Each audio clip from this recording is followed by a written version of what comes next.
welcome to the wonderful world of HungryHeath. Today I am checking in for week 35 of my MS journey. Once again, nothing but good news. Y'all may have heard I started a new job last week. It's a new company. They're still trying to get their feet wet, you know. They're placing the world and everything. So I only worked like 2.5 days last week, which is brilliant. I'm getting pretty good hourly rate, and they're guaranteeing I'm making at least 30 hours a week, regardless of what I put in. And of course, if I got 40 or more, I'm gonna get paid for that. So I'm loving this. I just chatted with the boss via text a minute ago. He told me where to show up Monday morning, what time and all. So everything's going smooth.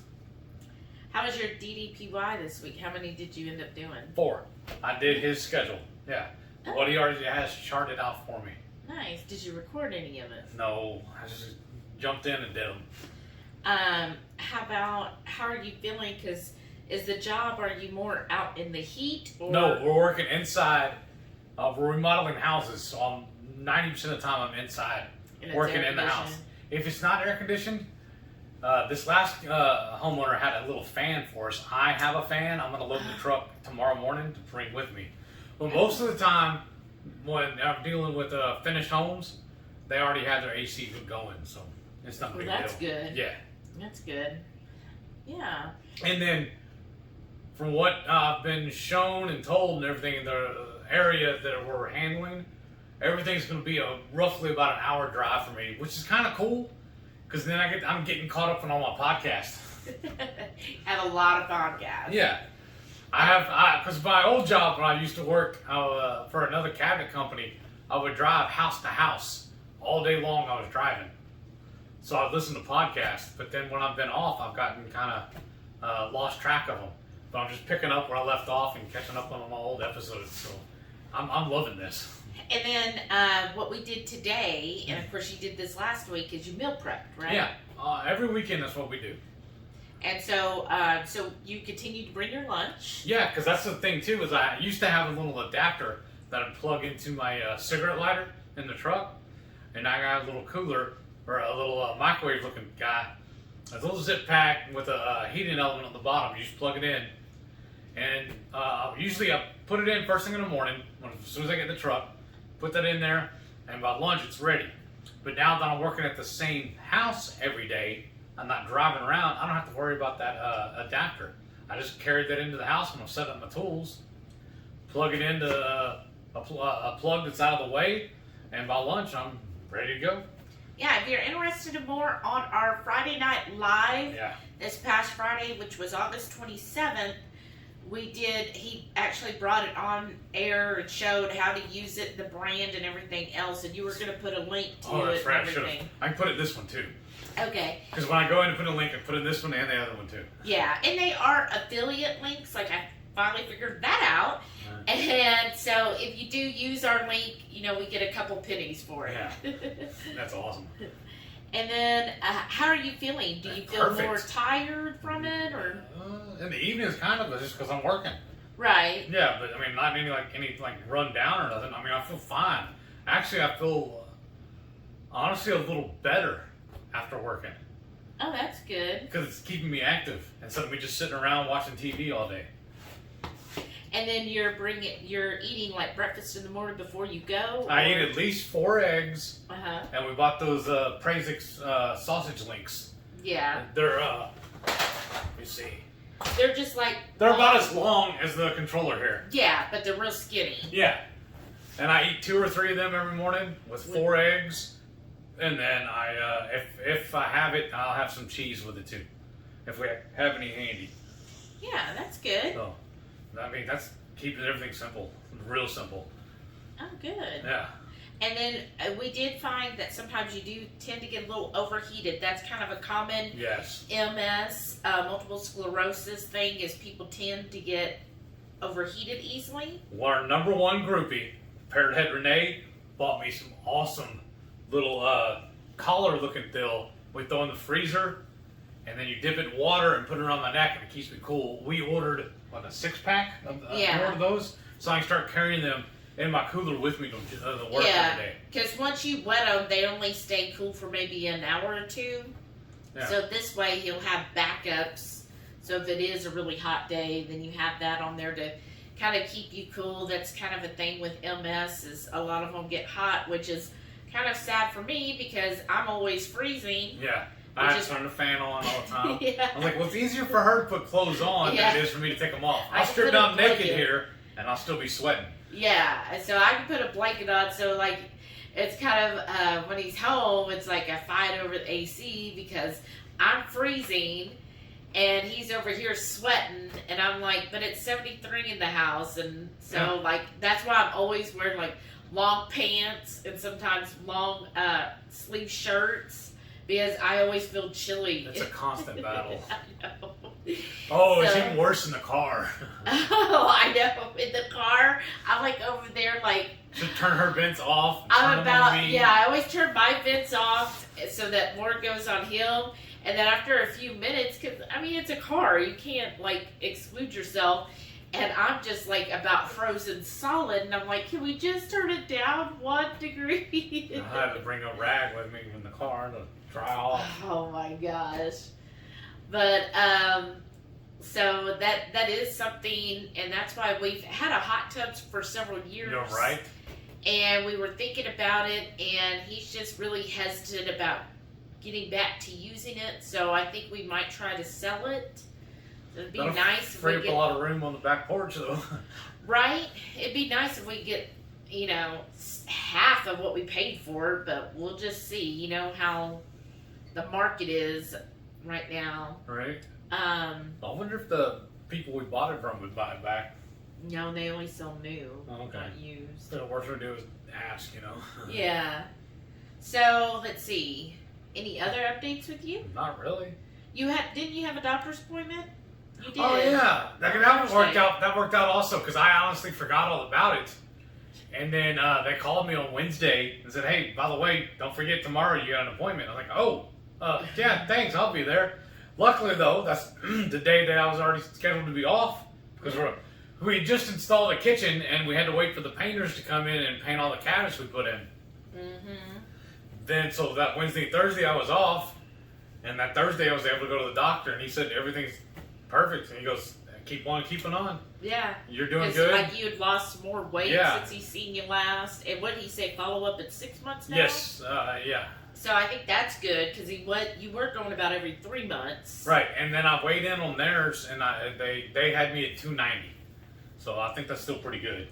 Well, yeah, I don't know. You always weigh a little more, I think, at the doctor's office. I've always noticed that. Yeah. Like, you can weigh here, and then you get there, and it's always like 4 or 5 pounds more. Well, what I usually do is I'll weigh myself in the morning, and I'll get on my scale when I'm naked. I know y'all want that visual. But, you know, of course, I'm wearing everything when I get on theirs. Well, I hope so. Well, no, they have to pay extra for that. And your sneakers and everything, and yeah, so I'm sure that makes a little bit of difference. Right. And it's a little more heavy. Yeah. But I think that's still pretty good. Oh, yeah. I mean, amazing considering that's probably close to a 200-pound loss. Right. I mean, I think that's amazing. Well, the only thing I did find a little odd with the doctor this time is if I'm sitting in one position too long, especially like if I'm laying in the bed holding her or something like that, like I'm my arm over her, it like kind of tenses up a little bit. It almost like when your arm or your leg's about to go to sleep, you know how you get that little tingle a little bit? It's almost like that right before that happens, and I have to just kind of flex it, or a lot of times too, like just pops my wrist, or y'all see me popping my neck and stuff. I've noticed when I'm at work, actually working on stuff, I don't have to do that as much. So, and then a lot of times too, even when I'm driving or sitting here recording like this, I'll have to pop my ankle. We were in a pretty bad wreck several years ago where she broke her arm, and when we hit the other car, it messed up my knee a little bit. They never really did any work on me because I was mainly focused on her because her arm was broken. You got like a couple of injections. Yeah, but I noticed like if I sit in one position too long, I'll have to extend my leg out and kind of do like just twist it a little bit, and all of a sudden the knee feels better. Yeah. And it's only when I'm sitting still though. I know we have some other Hungry Horde members that also have multiple sclerosis, let us know in the comments below. Do you kind of understand what he's saying? Do you go through the same thing? I know everybody's a little different, so I'm just curious if anybody else has those same type of feelings, and what do you do to help with it? And when I asked the doctor about it, he's like, well, I don't know what it is, honestly. He goes, I don't know if that actually is your MS or not. And he goes, did you used to pop your knuckles a lot when you were a kid? I'm like, no, never really. And then so he just couldn't really give me a definitive answer. He goes, we'll just keep an eye on it and see what's going on. But the same thing whenever they did send me off to that physical therapy for a while. Yeah. She couldn't figure it out either. Yeah, we went to physical therapy, I think, for about 6 months after the car wreck. No, this was after I got diagnosed. Oh, yeah. Oh, she was working on me. Yeah. Yeah, she didn't either. But Renee has kind of helped you. Thank you again, Renee. Yeah. So she's given suggestions. Basically just try to do more stretches. Right. And that could be why when you're working, you don't have it as much because you are moving and doing all that. Or you tell me, too, you said that you'll see me flexing a lot at nights. I'm like trying to go to sleep and trying to adjust my leg and everything. You said when I actually fall asleep, I never do it. No. As soon as he's asleep, I'm out. He doesn't move at all. Like sometimes I'm like, they're still alive, right? And then I wake him up and then he's all like, what? But it's just like, sometimes he's just so quiet when he goes to sleep. I thought I used to snore, though. Sometimes you snore. I think it depends on the angle of your neck. Okay. But sometimes you don't, and you're just so quiet, and I'm like... That's another thing I don't understand. Every time we turn this camera on, I start yawning. Well, Renee said sometimes there's a reaction in your brain when you see like a light like that. Like people who look up at the sunlight will do the same thing. I don't remember that happening though. Just when we turn this camera on, y'all see it sometimes whenever we're doing our Friday night feast, our lives on whatnot, and then now we're recording this. But I haven't been yawning all day until we just started doing this. It's just messing with my head a little bit. So let's see. Update on me. Yeah. So if you tuned in Friday night, you probably heard while we were in Omaha and stuff, my coach would call it a planned deviation. I didn't track for like 2 days. That Friday and Saturday on our way home, I didn't track. I stayed keto. I don't know. For me, I never go off keto. It's just none of that really appeals to me anymore. But what I did do, I normally don't eat like any treats, especially treats with almond flour. And I kind of went a little crazy. Like, honestly, I did. Off the rails. Yeah. I would I wasn't like snacking all day long, but vacation. Well, yeah, but like normally I like got some keto donuts and these other like keto treats. So like with my meal, I never eat any of that by itself, but like with my meal, I was like, oh, well, I'll have a donut with my meal or afterwards. And so I ended up gaining like 4 pounds, which really isn't that much. It was actually, it's kind of funny, is the week before I had lost 4 pounds. So it was like I gained back what I had lost. So I was kind of like back at the week before. But I didn't gain any inches. So, that's just water weight, right? Right. So I was like, well, I mean, I get it. I expected it, especially eating that much almond flour when I'm not used to it. And I could tell it really did, like, I had some like lower back pain that didn't feel like muscle pain. And so I was thinking, well, I wonder if it was all of the almonds. And it's been so long since I've had almond flour.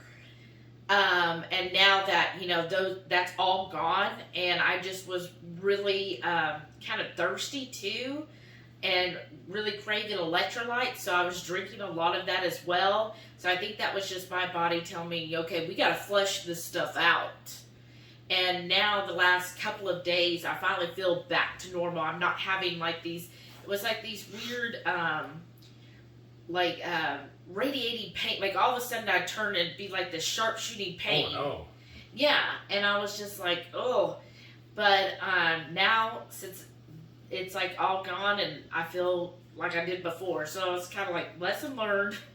Don't go crazy. Like if I want to have one, just like, hey, so-and-so hey, are you interested in these donuts? I'll go in halves with you, and I just want one of the donuts. You can have the other 3. You know, that kind of thing.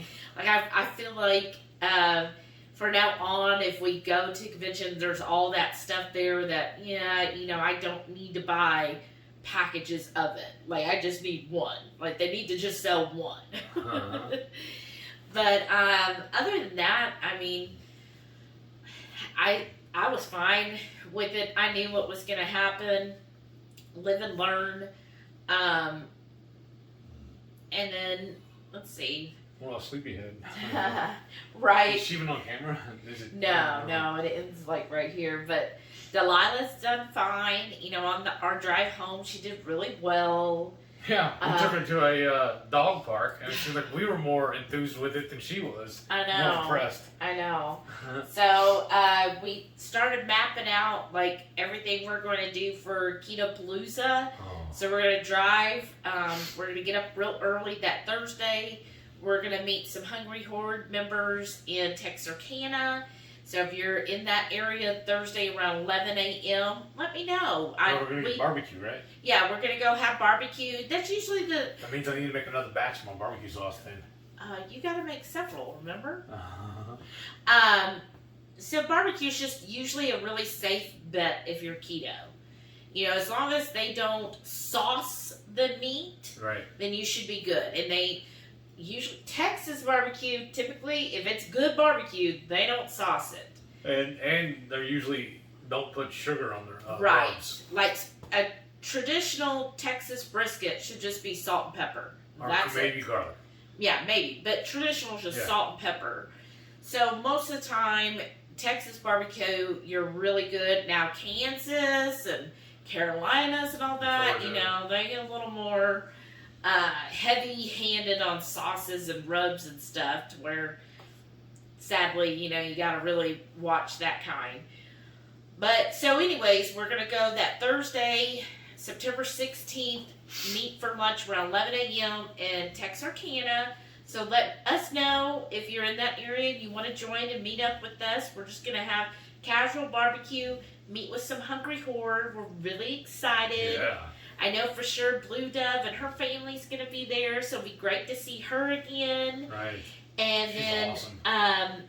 Linda said she might meet us there, and anybody else, we're always open to meeting everybody on our way. And then that night we're going to stay in Memphis, and we got like a free hotel room. And then the next day, Friday, we're going to end up in Louisville, and then we'll be there until we leave on Sunday. Yeah. And then Sunday we'll do basically the reverse. We'll hit Memphis that night, and then Monday we'll hit home. Yeah. So that'll be, definitely. Excited. I'm very excited. I think we just have to find. I think I did find a hotel for the way back. All right. That's supposed to be like ultra pet friendly. I was looking at, I always compare Airbnbs and hotels. Right. And the thing with Airbnbs is you have to check, like, they'll kind of get you like, ooh, this Airbnb is only $50 for the night. But then you have to look at the total price, because some of them will add a whole bunch of cleaning fees and everything else. And then you're right back up to $200. And so, well, one bonus to that is most of them, the ones we get anyway, always have a washer and dryer though. That's true. So. Yeah, so it depends on what you want. If you want that, on this last trip, the one we stayed at on the way back home, it was nice. It was in Guthrie, Oklahoma, which I wouldn't have mind staying there a couple nights. It looked like a cute little country town. Yeah, it was pretty neat. But the Airbnb had some steep steps. Yeah. That was fun. And so, you just, sometimes you never know. Like, you see the pictures and all, and it looks okay, but then when you get there, you're like, there's no driveway. No. Yeah, there was no driveway. So it was fun trying to unload the car. Right. And then so that's why sometimes it's like, okay, if the price differential is not that much, then sometimes I just stick with a hotel, because you don't have to worry about anything, right? Like, you just get up and go. Right. And that's it. And sometimes with an Airbnb, you know, I feel like you're staying at someone's house, so I wouldn't just leave it looking like I would a hotel. Like, I mean, I'm not a complete slob, but, you know, like, we'll just leave the towels on the floor. We don't make the bed or anything. We just leave the hotel room basically how we found it. And then, but with an Airbnb, you know, sometimes you gotta load the you have to load the dishwasher up if you used anything. You gotta load the washer up. You know, sometimes you gotta take the bed linens off, any towels off. You gotta clean things up, and sometimes, you know, honestly, you just don't feel like that. Especially if you got like an 8-hour drive ahead of you. Right. You're like, I just want to get out of here. I don't want to spend an hour cleaning this place before I go. Yeah. So we're on vacation. I don't want to clean your house. So that's why, you know, sometimes I just look at the two. So far in Memphis, the Airbnbs that are available really aren't that much cheaper. Right. Or the same for, you know, when you compare this one hotel I found, very, very pet friendly, and it just seemed like a really, they don't even have a pet fee, which is better. Even awesome, yeah. And it's like right by the water in Memphis, and so it looks really nice, and like all the reviews on Bring Fido, that's the site I've been using. Everybody, just tons of reviews saying how great the place was with their dogs, and apparently, like, almost everybody has dogs there. Nice. Yeah. That's going to be awesome. And then even locals come to the coffee shop that's there and bring their dog, because that's how dog-friendly they are. Oh, nice. Yeah, so I was just like, well, that'll be fun, and, you know, Delilah's she's just so easygoing. I mean, it could be because of her age. She's 11 now. But I mean, she's never been like overly hyper or barking or anything like that. Oh yeah, because then we just know that's when there's an issue. Yeah, if she barks. There was a couple of times on the trip where, like, I would sit in the car with her and Shelly would go into the store or something like that, and somebody else would park close to us and they walked too close to our car. She let them know about it. Yeah, it was awesome. Like gave a warning bark, like Yeah. So it'll be fun bringing her. I plan to do the walk, the 5K. I don't know. I'm trying to decide because that's about 3 miles. Yeah. I don't know what Delilah. I don't want to push Delilah too much, but then. Well, if y'all get tired, just call an Uber. Well, that's what I'm thinking as well. Or maybe if we just do half of it, we'll just see. Because I don't want to, you know, wear around. Just call me and I'll come get you because I'm going to be hanging out with Chris and Joe. They're not doing the walk. Yeah. What's up with that? Because we want to do something fun. So, I guess that's really it, right? Yeah, now we can show them our food. I know. We had some good food this past week. Right. Sunday morning breakfast. Hard-boiled eggs and some bacon. So at the Mutt's Cantina, they have mostly bar food, but we were able to get double cheeseburgers, add bacon, bunless. We don't have to get the combo. You could get it without the combo. And then I had to get Delilah her lunch. It's called a doggy dog. It's basically a hot dog. Looks like that's peanut butter and a dog treat. And those are about $4 each. So y'all, we're like right by our house. Actually about 20 minutes away. But you know, if you've been driving all day long, it's 6 o'clock. We don't feel like cooking. So we got some queso.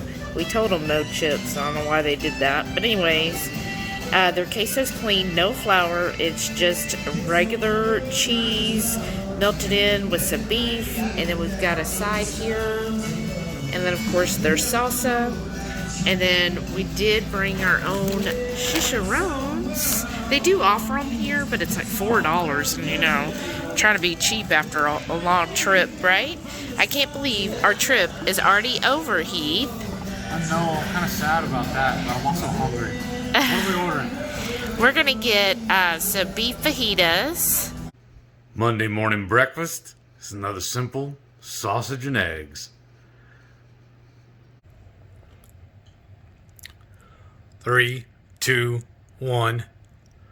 On this marvelous mandatory meaty Monday, dinner is a little turf and turf.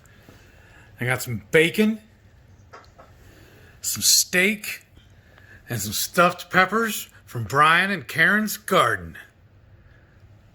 It's gonna be good. Tuesday morning breakfast, just a couple of Praisix sausage links with some hard-boiled eggs.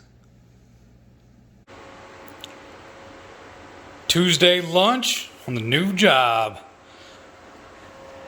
I got just some Instant Pot burger bowl here and a little bit of keto chows, creamy tomato basil dip we made the other night for those chicken, the pizza wings. I got a little bit left over. I figured I'd finish that off.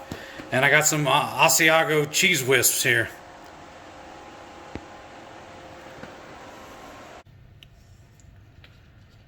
Tuesday night dinner, Buffalo Wild Wings. Wednesday morning breakfast, once again I'm having those Praisix sausage links and some hard-boiled eggs. This is a super simple breakfast, that's why I keep eating it every day. Wednesday night, surf and turf, New York strip, and some sauteed shrimp. Thursday morning breakfast, I got a couple of pork chops I sliced up and sauteed with some jalapeno. And of course I got my hard-boiled eggs. Thursday lunch is that sauteed pork chop left over from breakfast. Thursday night dinner, we ordered from Marco's Pizza. I got a pizza bowl and some wings.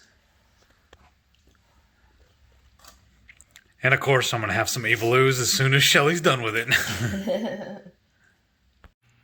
Friday morning breakfast, my usual, just eggs and sausage.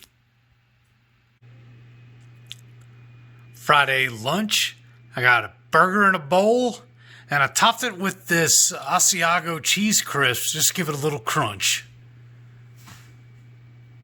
Saturday morning breakfast, I decided to change things up a little bit. I got my 4 hard-boiled eggs and my Praisix sausage links, but I decided to have a couple of pieces of cheese to go with it. Saturday night dinner, we're at Avendia, Brazil. Starting off with their little salad bar tray. I got a little bit of everything. We got here is top sirloin, picanha, and filet mignon, with many more to come. Sorry to make y'all jealous of all that good looking bills, but y'all know me, and food is one of my priorities, so you know I'm gonna eat good. But thanks y'all, thanks for watching, and we'll see y'all next week. More great news. And oh yeah, what happens every Friday night? Don't forget, every single Friday night, 6:30 Central, we'll go live for the Friday night feast. We'll cook up an entree, maybe a couple little snacks, show y'all how to do it, and just sit around, just shoot the breeze with all of our friends. We like to call the Hungry Horde. Yeah. We thank y'all for watching. And if you're new, thanks for tuning in. Welcome, welcome, welcome. Definitely hit the subscribe button so that you get the weekly MS updates. Yes, yes. And then plus every time we post a new recipe, you want to get that alert so you get to see how we make all of our yummy food. And I've been chatting the other day about like 3 or 4 new recipes I want to play to start playing with this next weekend. Especially with fall coming up. Yeah. I'm already in the fall mind, y'all. So I've been like brainstorming some fall recipes, so I'm getting excited about that. That means it's time for chili season. I was going to get pumpkin spice. Okay. But anyhow, give us a thumbs up, please. That really helps the channel. Yeah. Or a thumbs down if you want. That helps too. And then leave us a comment. We really love to hear the encouraging words that everybody leaves us. It really helps them. So leave us a comment down below, and we'll see you soon. Thanks for watching. Bye.